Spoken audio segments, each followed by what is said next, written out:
All right, guys, what's up? Matt and James here from another episode of Coffee is for Closers. For those of you who've never been here before, this is a podcast about all things sales, business, and we decide to talk about on the day. And rants. I hope you like rants, because rants are good. We're just getting used to these microphones. Well, I just, all the microphone stands are at my house. Why? Because I forgot them. Okay. Yeah. I thought that was a cool story to that. No, I that's just forgot them. Yeah. But yeah, what we're going to be talking about today, guys, is I actually just got over COVID. So we're going to be talking about COVID, business, sales, like what kind of effect it's had on different industries that we've seen, what people are currently doing, and like what sales guys, I guess, are seeing from it, different objections you get, and all kind of things, you know. I'm sure you guys haven't had enough of it, but we're going to be talking about COVID. Please don't cough. If you listen to this podcast, you will make your first million within 3 years. I'm going to repeat that. You will make $1 million within 3 years of the first episode you listen to. We don't want pikers. We're not here to save the manatees. We're here to make podcasts. You really want this. You listen and review. Put that coffee down. Last I heard, like 2 weeks ago, you were completely immune and you were never going to catch it. I was not going to lie. I was pretty confident I was somehow immune. No, so, because I've been to a bunch of different places. So I've been to Disneyland, didn't get it, wasn't careful. You're in West Taiwan for a while, weren't you? Yeah. And then we came back here, and then everyone was getting it here, and then didn't get it. And then I went back over to Scottsdale. Everyone in the and office. Everyone had it while I was over there just before, and I was like hanging out with everybody, didn't get it. And then I came home, got it off my wife. There you go. And she had it for a few days, and I was like, I can't get it. Next minute, I didn't feel very well. Yeah. Yeah. It was the funniest thing is you're just so confident. You're like, you know what? I've caught it. I'm immune. Even if I do catch it, it's not going to affect me. Next minute, you're crying like a baby. Go, COVID, get away. Yeah, I'm glad I've had it now. You know, but no, it didn't. Like it's in everyone's personal experiences may vary. It was unpleasant, but it wasn't as bad as the flu for me personally. It was sort of a cross between a cold and the flu. The only thing I had was like the shakes, with like the fevers and stuff like that at night, which was unpleasant. So I had a few very, very unpleasant nights. But now I've got like my lungs are not working that well. But that'll just hopefully take a couple of weeks. It's getting better and better each day. But I feel like I am at altitude. Yeah, okay. You should take, I just bought a packet of those nasal strips that are meant to open up the airflow. I've been taking Ventolin. Yeah, okay.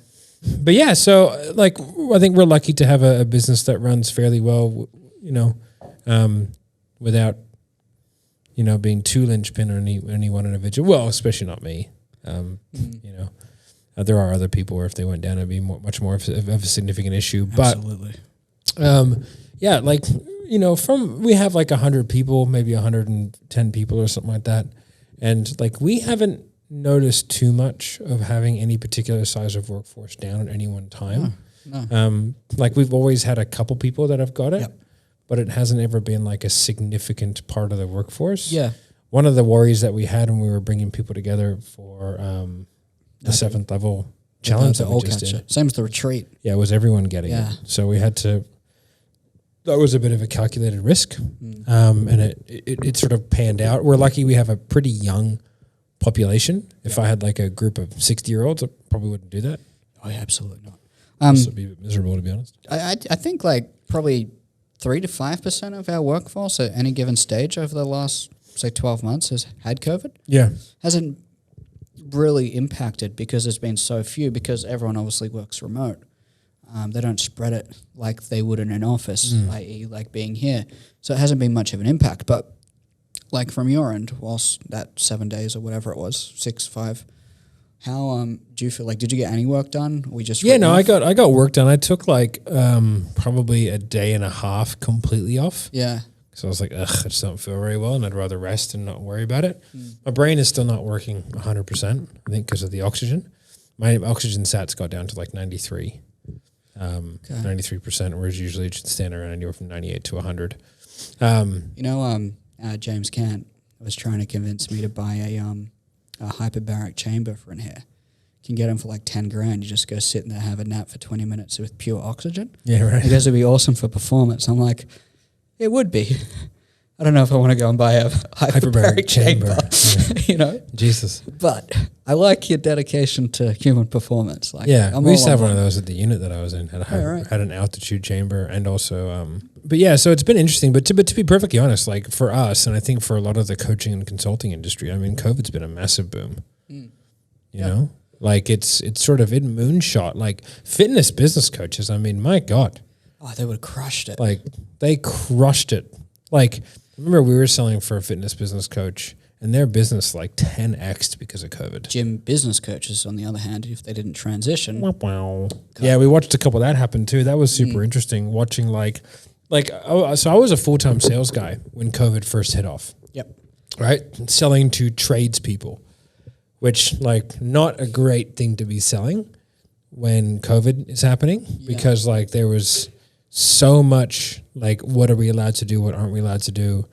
How do we talk about this? Like people were getting like, all jobs were stopping. Now it's totally different. Like now that industry is actually like they're so busy because of COVID, but there are supply chain issues. So it brings in sort of other issues. But like it was really interesting to watch because like I was doing the sales for one business, but we were doing the sales for a few other ones at the same time. And watching the pivots was very, very interesting. Like we were selling for a fitness business coach that exploded. Yep. We were selling for a business coach that did predominantly physios, massage therapists. Yep. That imploded. Yeah. Right? Like that tanked.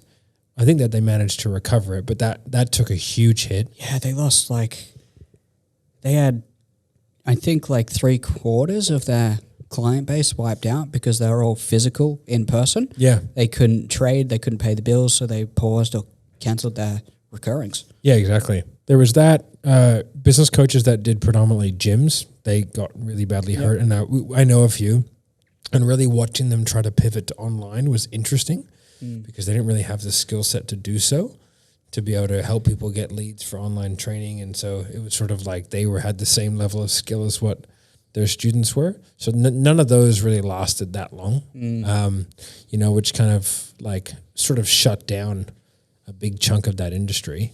And then it was like online marketing companies boomed. Like that. So, but yeah, there were like, lots of, it was interesting watching the different decision-making processes. And there was the businesses that were like, we're just going to hold fast and keep doing what we're doing. And so like when I was doing the sales, that was sort of what was happening. And I was like, we need to make some pivots. We have to adapt. Like it's now a different market that no one's ever heard of. Like people are not thinking opportunity, they're thinking fear. So we need to have an offer that reflects the time. Yeah. And I remember first hearing about it when it first came out of China. And we had many conversations on the phone, like, what's happening here? Like, what do we do? How's this going to affect us? And we essentially just doubled down and go, okay, well, let's look for clients that service online people rather than in person because they're the ones that are going to get leads. Let's focus on bringing them in. Let's ramp up Salesforce to those particular guys and work within their marketing teams. And that's what really got us working with the marketing teams of businesses, knowing that there's going to be such turbulence through the next period. And at that stage, not knowing how long it's going to last. I'll tell you what was really interesting during that time from a business perspective was the people who decided to go balls to the walls was how much market share they grabbed in such a short period of time. And like we're one of those people. Like we just went, let's go hard in the paint. Yep. Let's spend more money on ads, on content. You know what I mean? Like we don't really do ads, but we do content so we can get market share. Like let's just do more. And then like there was a huge group of people, and it was like there was two camps. There was the group of people that reverted, and they went, boom, let's just protect the clientele that we have. Let's not spend any money on ads. Let's not spend any money on branding. Let's just protect what we have. And then there was the businesses that went all in and decided to go, let's just go for it. And they were literally, and this was in every industry. I was seeing this in builders. I was seeing this in gyms. I was seeing this in brick and mortar businesses. Everything, because I was selling a few different offers at the time, one main one, but a few different ones. And really, there were just two camps of business owners. Survive or thrive. Exactly. And so everyone who went all in, not everyone obviously, but I saw everyone that had skill set. And they gained some market share, and and they're still killing it. Yeah. And a lot of those businesses that kind of backed off, they shut down. Yeah. Or they just never quite recovered. It's really difficult if you're going like $600,000-$700,000 a month and you drop down to 100. That's hard to rebuild, man. Yeah. Well, I mean, a lot of those people they've got employers that they have to get rid of because they can't afford them. Like there's so many structural changes, and a lot of them try to hold on probably for too long, thinking that it's going to be better, because then the governments were announcing specific things. It's like, we'll get back out on these dates, and those dates never came. It's like, we'll get back out on these dates. And then we had that phase, probably 7 or 8 months, where everyone was free back into the public. There was no lockdowns. And then boom, a second wave come. And the guys that were in that survive mode, that hoarded cash, didn't spend anything, started putting money into the business during that phase where they all come out because it looked like greener pastures. Then a second wave came in and it fucking bankrupted them. Yeah. And I tell you who it really, really f***ed over, which is sort of I'm not really mad about, is the people who ran their businesses in shitty ways. So the people who like went all contractor instead of employee, right? Like, or they had all casuals. Yeah. Right? Because like, so you look at like restaurants, for example, or even gyms. You look at gyms as perfect, right? Yeah. Like people who did the right thing and they actually employed. So for those of you who are in the US, the difference between like a 1099 and a W-2, because in Australia, there's lots of rules around like how much percentage of money they make, but a lot of gym owners like kind of skirt the rules and just pay people as contractors on a per session basis. But you didn't get any compensation for contractors or casuals. You only got compensation for part-time and full-time employees. I mean government incentives. Yeah, government incentives, right? So like the gym that I used to own, or the one like not the big conglomerate, but like the one that was individual, that gym was set up to where everyone was an employee, everyone. Yeah. Right? Even part-time, whatever. And so like they would have got full rent assistance. Yep. Right? And they would have got all of the wages paid. The right? wages. Plus they would have got the rebates and all the BAS, and they wouldn't have to pay any tax, right? So we got free rent. So basically, and they were running sessions outside. Yeah, yeah. Right? So even though their income would have gone down by probably half, I would say, right? They would have had no expenses. Yeah, they would have been able to maintain profit because of the government. Yeah, during that time, they probably made more money. Yeah, and it's funny because the ones that had all the contractors, all of a sudden now the government was handing out money to people that lost work, right? Because they weren't employees. They were getting government incentives like the Centrelink and stuff. Therefore, they couldn't get it back to work.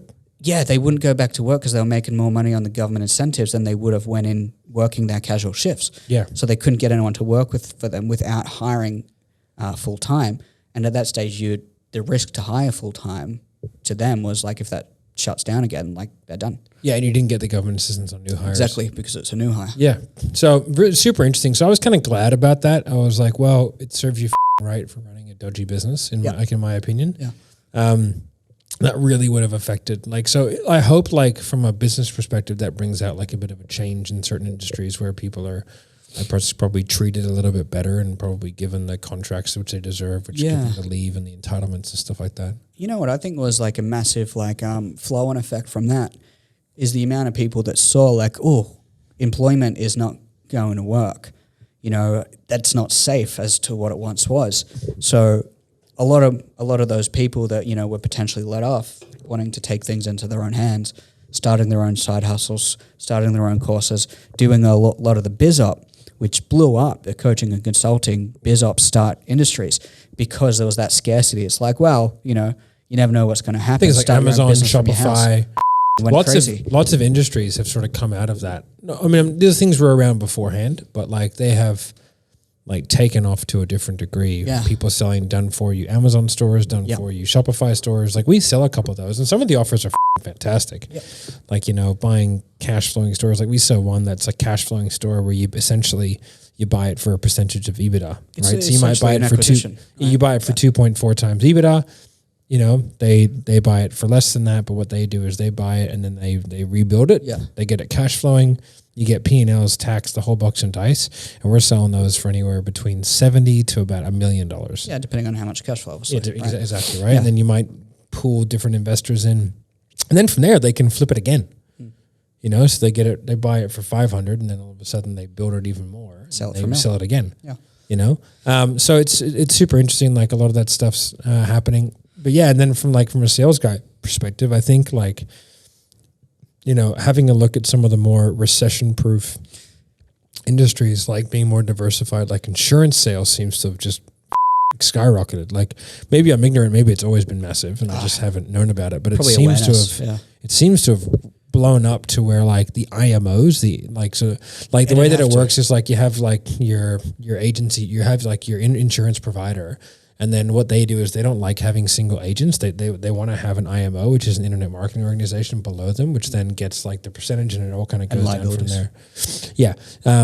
So what they do is they'll provide agents with leads. Let's say like with insurance, let's say it's a $5,000 premium, right? They'll pay out 140% of that. Yep. To the IMO, and the IMO will then pay for all the leads and do all the lead generation, have all the systems and structure in place to be able to get that done. And then the rep will walk away with like 60%, right? Yeah. So you do that, but that's become a super lucrative industry. And at 7th level, we've been training a load of insurance people. And you look at like Bradley's now got his own insurance thing, where insurance salespeople that he's pushing, which is great. And then like coaching and consulting is obviously a big one. Health insurance, yep, business insurance, income and death insurance. Final expense is the easiest for people to get into. Yeah, you guys are wondering. But anyway, so there's lots of opportunities for salespeople to work remotely where there wasn't remote opportunity before. And now that the coaching is like this industry is getting bigger, whilst people were at home, it attracts people towards that industry, particularly for sales guys to make a cut there if they're not willing to start a business. Yeah, that's where you get all the biz ops like Sales Mentor, which I think is recently shut down. Crazy. You know, I mean, like that was a biz op to basically teach people how to, you know, make money. Yeah. Same with like I think Cole's offer. A lot of that is kind of like a biz op where they don't start a business, become a sales guy. Yeah, you know, essentially. So like that whole side of things is kind of blown up. And it's great for those guys that have like read the market. And have gone, all these people, particularly like these younger people that are young and ambitious that want to get after it, are sitting at home right now. What can we do to get them working at home? Well, the internet exists. Yeah. You know, I think like it'll be a bubble, sort of like the .com in this industry. Once COVID goes away, it starts to rectify itself in the next couple of years. Yeah. You'll see a lot of these businesses start to, you know, their doors will shut. I think anyway. I'm thinking a few of them for sure. Yeah. You know, especially like in the coaching realm, like there can't be this many coaches. It can't keep, especially the coaches. And there's a huge element of like the coaches that are only 4 weeks ahead of their client. Yeah. Yeah. Like that's got to stop. You know, the dudes who don't know how to actually run a business, that like they don't know how to do their financing correctly. They don't have any idea about business systems and structures. All they know marketing is, and even not even marketing, they know one type of marketing. Yeah. And then they're charging people $30,000. You know what I mean? Like you have a look at like the businesses that teach people how to monetize Facebook groups. All they know how to do is monetize Facebook groups. That's it, right? So how many people can you train before you've run yourself out of business? Because there's just going to be 10 coaches in there, and their job is they learn the skill from you and then they coach it themselves. And then you just end up like with this ridiculous cycle of like more and more and more. And then it's always a new tactic. And then you see all these coaches and all they're ever doing is showing you the latest marketing tactic, but none of them have an understanding of like channel management. Like they wouldn't understand how to like an actual overall market. I'm saying that I do, but it's like, I'm not going to teach something that I only have a limited understanding of one aspect, or I'm going to say it's this one aspect. I'm not a business coach. Like we're just here to do this, but that's not a 12-month thing. Imagine trying to teach someone how to monetize a Facebook group for 12 months. Well, also like what happens when, boring. Like there's already a generational shift where people are moving off Facebook. You know, Facebook was smart by buying Instagram, but they should have bought Twitter when it was early days. They should have bought Discord. They should have bought a whole bunch of things if they wanted to maintain that. Yeah, isn't it like 1 million people a day leaving Facebook? Oh, I couldn't tell you. Because their stocks just went down by 24% because that number was released. Yeah, and I lost a bit of money out of Facebook stock. And Meta's crashing. Like so. Well, I think Meta's going to be Facebook's version, I don't think it'll be good. It's not I think Microsoft will own them because with their acquisition of you see how many Ubisoft, what did they just buy? they bought every gaming. Like the metaverse has kind of been there in the sense that people Fortnite's its own look metaverse. at like World of Warcraft or whatever. I've never played it, but that's a whole community, and that's essentially a metaverse. So they've got all the existing infrastructure to do that. Kill it. Yeah, I I bought a bunch of Microsoft stock yesterday, so just because preemptively, like Facebook, they bought Quest, the Oculus, like the headset. That's a great thing for moving in that direction.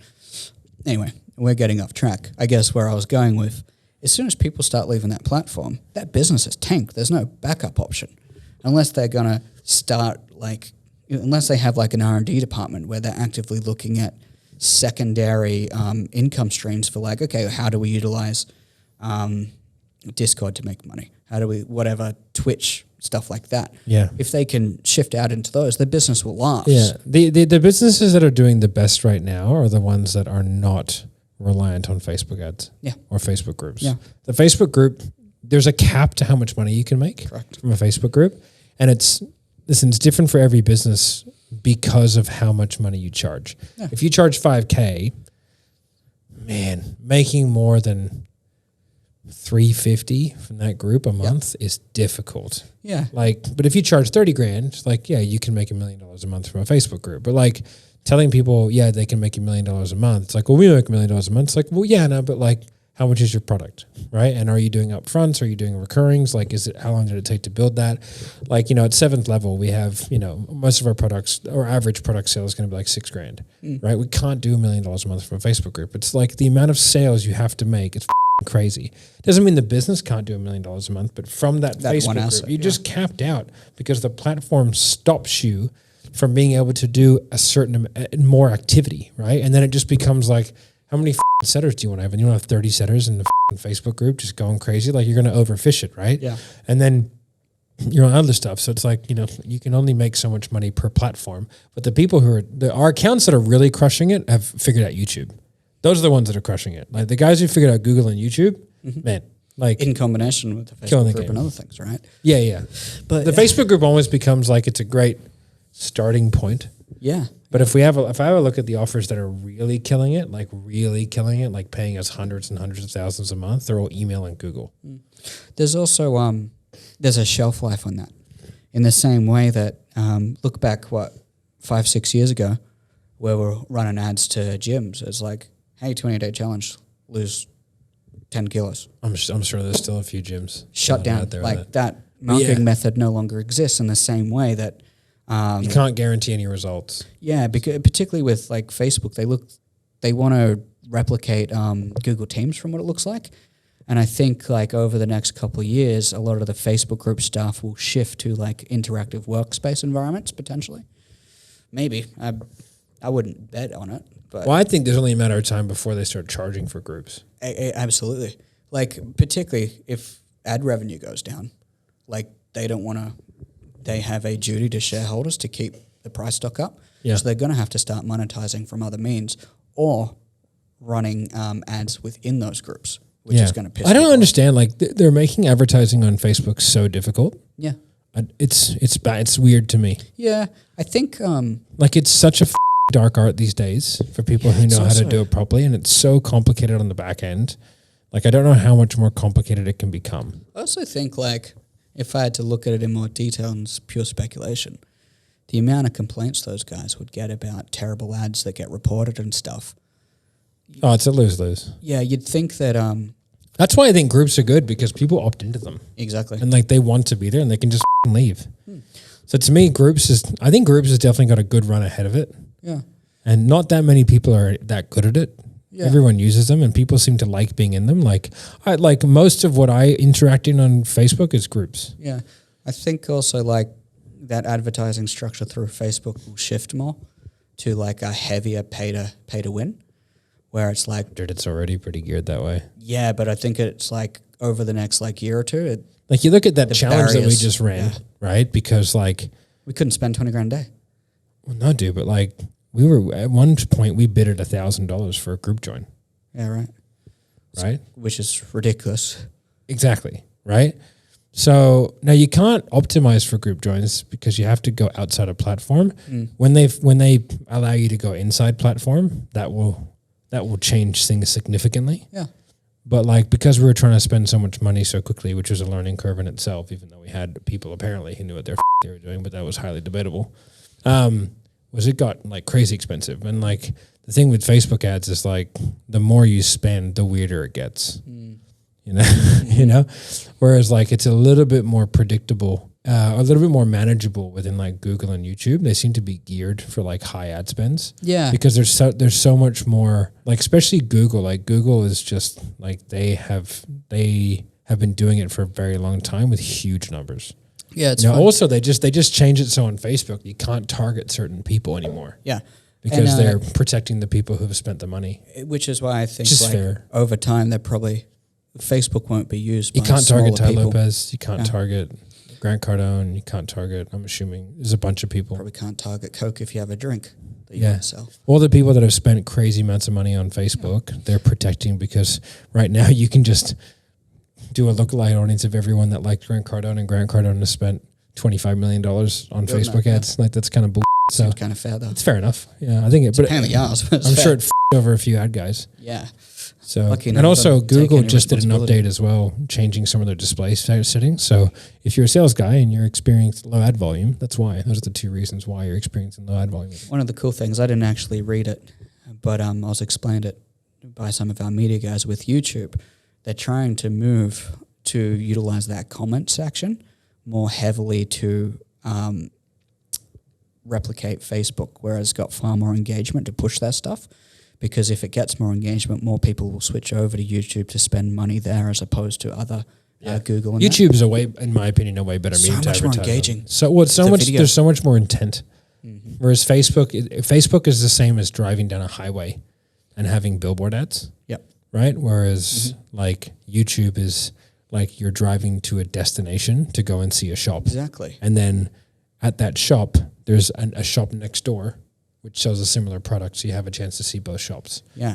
With YouTube, you go on, you search for a topic that you want to look at. Yeah. Right? Therefore, things get suggested. With Facebook, it's like the highway. It's like, oh, this is what my friend posted. Yeah. It's nothing direct. It's weird. Anyway. But yeah, it's been interesting. I don't know. It's about enough for today. Back for the sales guys, one question. Yeah. You're pretty much recovered now. Yeah. Over the next, say, 7 days with how like your lungs are feeling, your head's feeling, if you were on calls all day, how do you think you'd cope with that? I'd be all right. Yeah? Yeah. You reckon you'd close us high? Yeah. Okay, there you go. Yeah. I was expecting maybe no. Well, no, it's because like if you have a good process, it doesn't matter how you feel. I've done calls hungover, super tired, 2 a.m., 11 p.m., There you go. hungry, sad. It doesn't really matter. I just do the process, and the process tends to work. If you allow that to be your reality, then you don't really get caught up in the whole like mindset thing where you have to meditate for 45 minutes before each call to get psyched up to talk to a human. Well, there you go, guys. I hope you sat through our little rants talking about speculative Facebook stuff, which has no relevance to anything. Oh, well. But it was fun for us. I don't give a f***. But if you got through that, there was some really great advice at the end for a sales guy. Yeah, So, there you go. Congratulations. Like, subscribe, notification bell, all that kind of good stuff. All right, guys, bye. First of all, Spicy cough. I haven't had the spicy cough yet. Yeah, What the was it forbidden like? flu. What was it like? That I've just been breathing. So Which is how, yeah, it's fucking works. savage. Believe it or not. No big deal. Yeah, I don't even have to try anymore. Yeah, it just happens. It's almost like it's involuntary. I've practiced, Yeah, actually. fucking killer. believe it or not.